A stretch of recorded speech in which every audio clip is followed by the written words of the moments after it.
Hello everyone, welcome to video 2 of Advanced Series. Today I'm going to talk about how daily life in programmatic trader or a account manager looks like. What do we do on daily basis, right? Because many people were asking how does your daily day-to-day tasks and things look like. So I've made a entire video. This is video 2 of Advanced Series.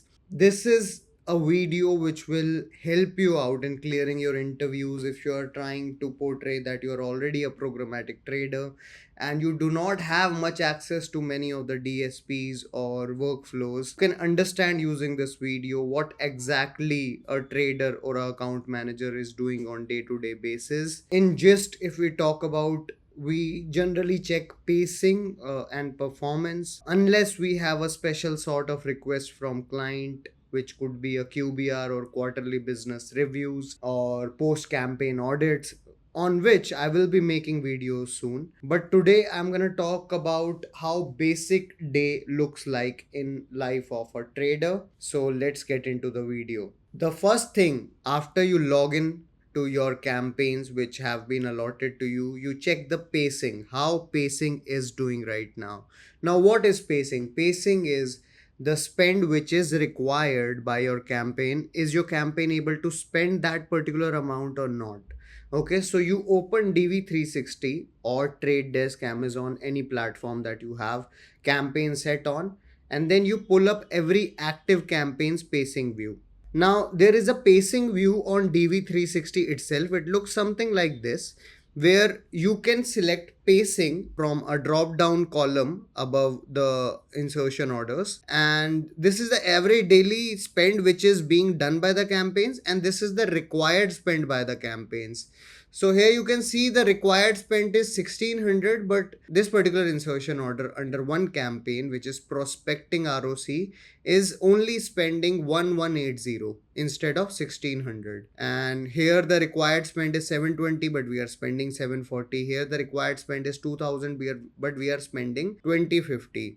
So you can just check it from this campaign dashboard itself, or you can also manually automate, or you can also automate ports from instant reporting in DV360, which pulls up these pacing reports for required campaigns and sends you these reports on like daily basis, on weekly basis, whichever way you want. So you compare these average daily spend versus required spend on the campaign level to check how your spend is being done on different insertion orders, or you can also do it through the weekly reports. And the moment I spot a mismatch, I open that IO immediately to dig in. So let's say I'm seeing the mismatch on this first IO. I will now open this IO and see why exactly we are not able to spend the required budget. So after I open that particular insertion order, step 2 would be checking if that insertion order is actually targeting open auction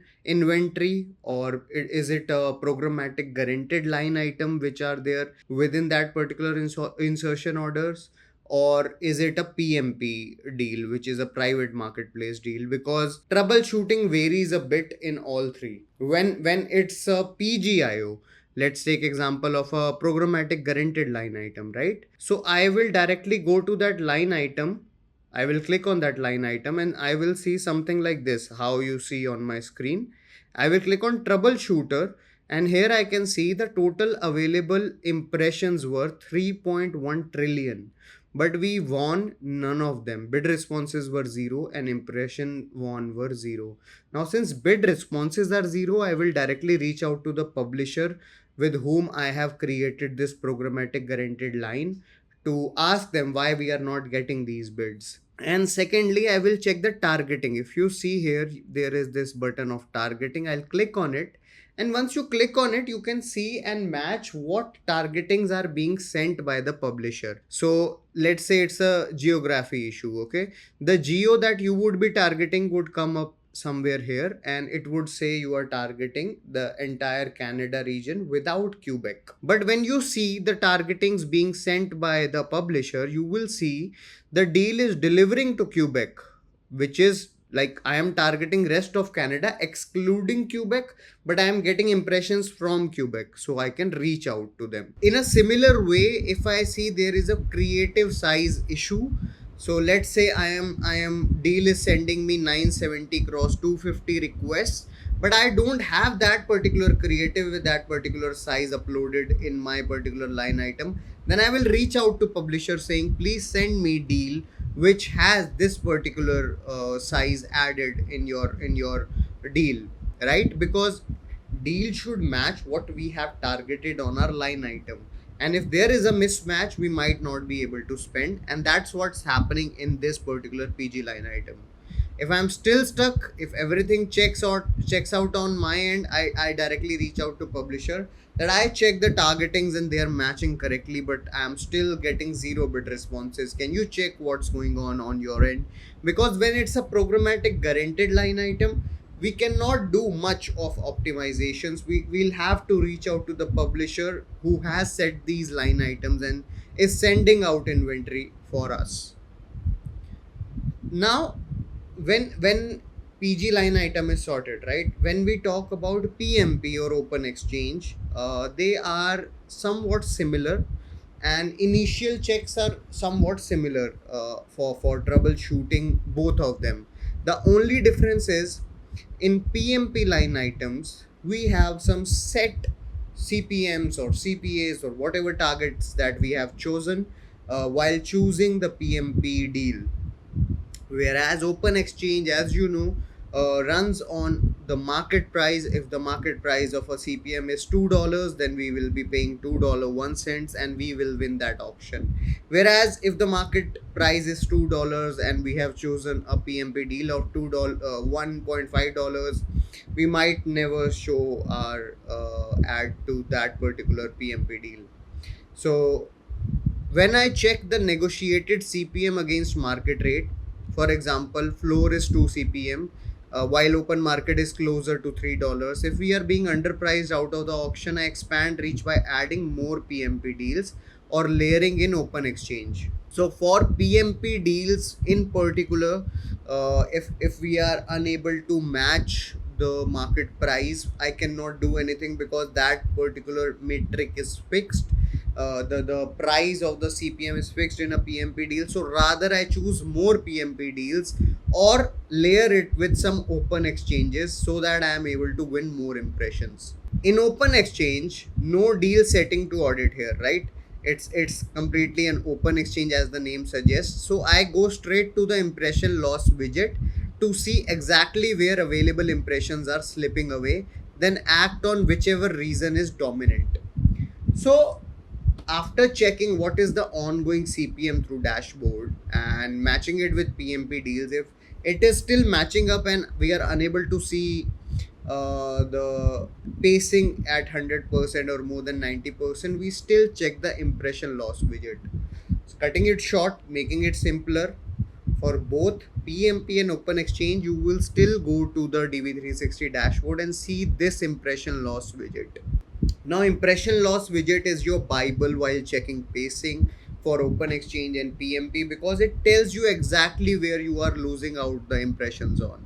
It has some different matrices added here, like you can explore where exactly the impressions are losing out on. So impression loss widget is your Bible because be it a PMP deal or a open exchange deal, you still have to check where exactly the impressions are getting lost. We have some of the reasons given in this impression loss widget, which tells us where exactly the impressions are being lost. The first one says no eligible creatives. If this is the major reason, by impression loss widget tells you there are no eligible creatives, you directly go to the line item, you check what creatives are being targeted. If the creatives are rejected at exchange level, at DV360, CM360, wherever, you directly fix the creatives first. Now the second reason could be frequency limited. If frequency is the reason we are losing out on impressions, I go to campaign level, IO level and LI level to see exactly where the frequency is being restricted, let's say we have a 5 frequency setup at campaign level, and we have 5 insertion orders under that particular campaign which are set at unlimited frequency, and under each insertion order we have one line item with a frequency of 2 impressions per day. But because the impression frequency at campaign level was set at 5, each of the line item under that insertion order might not be able to show you how many, might not be able to show the number of impressions because it's set at 2, while we are restricting down our impression frequency at 5 at campaign level. If this does not make sense, I've made an entire video about how frequency level works. You can check it out in my basic series where I'm talking about the frequency. Or you can also reach out to me on Instagram and LinkedIn, wherever it's more convenient and comfortable for you, and we can discuss this further. Okay, the next reason could be budget or pacing. There could be a reason that we are restricting down our budgets at line item level. Let's say there is a $2,000 budget set at insertion order level, but we are spending only $10 per day budget at line item level. So we are only gonna spend $300 at max for that particular insertion order if there is only one line item with $10 per day budget. So we need to check if we have put up any restrictions of budget.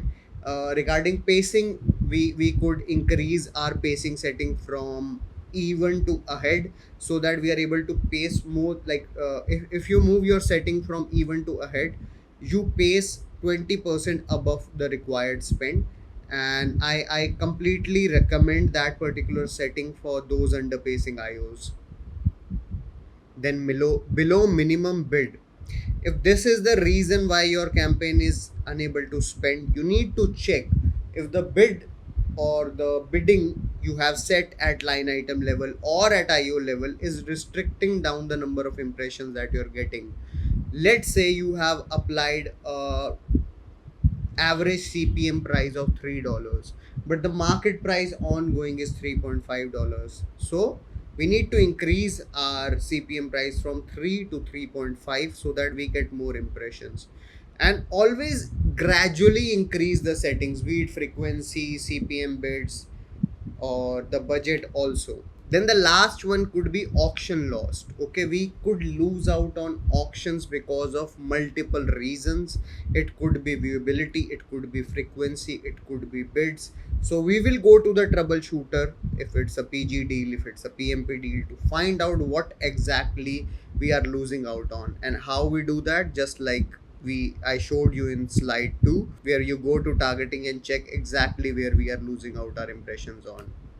Okay, the next slide is diagnosing the impression loss widget. I've already told you how these each of the reasons work. So now your pacing is fixed. Okay, you have moved from manual bidding to automated bidding. You have fixed the reasonings from impression loss widget. What next? Once your pacing is fixed, you move to performance. Okay, now if you see this particular screenshot here, the average CPA is 29.18 or 115.82 at campaign level versus $25 goal. We need to fix this setting. So how do we fix performance? I gradually lower target CPA. Let's say you check insertion order or line item level, and you see the goal is here, the goal is $20, right? And the target CPA set at IO or LI level is at 25. So I gradually bring it down to 22, then 21, then 20, so that I hit the goal of target CPA. And that it, and why I'm doing it gradually, because if I do it instantly, it might impact my pacing and pacing might go down. So I gradually bring down the CPA to ensure that I am meeting the target CPA required as per the KPI set at IO level. I also tighten frequency caps. Now, whatever I did to improve pacing, I am doing exactly the opposite to improve performance. I increase the frequency caps from 5, I move to 7 impressions per day. But when I want to improve the performance, from 5 I'll move down to 4, then 3. because I want to show my impressions only to some people who are actually interested in my ad, and that will actually help me bring down the CPA. Now, these are some basic steps you can take. Otherwise, you can pull down some reports and see where exactly the CPA is coming from. So we can pull some reports directly. Let's say we pull a category report and we put metrics and dimensions like revenue, cost per action, conversions. And I see in that report that this category, gaming sites, is giving me only one conversion, and the cost and the revenue for that particular category was $250. So of course this is the major reason our CPA is going so up. So I will remove or exclude this category from our line item. Now, dragging average CPA up with almost no return, we have to exclude from targeting, and same logic applied to underperforming app URLs, time of days, low viewability placements. I will pull down multiple reports, and one by one I'll try to exclude those which are giving me high CPA. This will help me bring down the performance and match up the KPI given at IO level. Next thing I can do is I can whitelist some of the categories or app URLs or time of days. For example, same category report tells me there is a finance and news category which has 50 conversions and the revenue was just $300. So CPA is just $300. I will definitely include this as, like, I'll create a new line item and I'll just target this particular category, which will help me bring down the CPA price. So high conversion volume at a workable CPA spun into its own dedicated line item. New LI carries the same core settings would be same, and it would isolate it so I can push budget towards just this particular category without the drag from the weaker segments. I removed the weaker segment. I'm just pushing my money into this particular category which is giving me better CPA. I hope you understand how our day-to-day work looks like. This is just a part of how we check pacing and performance. And stay tuned because I'm making more and more videos of advanced topics. The next topic I would be covering would be floodlights, because I want you guys to understand how Google Tag Manager works and how floodlights actually track the data from Google DV360 or let's say Amazon DSP. And more videos coming soon. Please stay subscribed, and if you're new to the channel, please click on the subscribe button. You can reach out to me on my LinkedIn and Instagram if you want some one-on-one consultations, if you're trying to appear for new interviews. And thank you so much for watching it till the end. Have a great day ahead. Bye bye.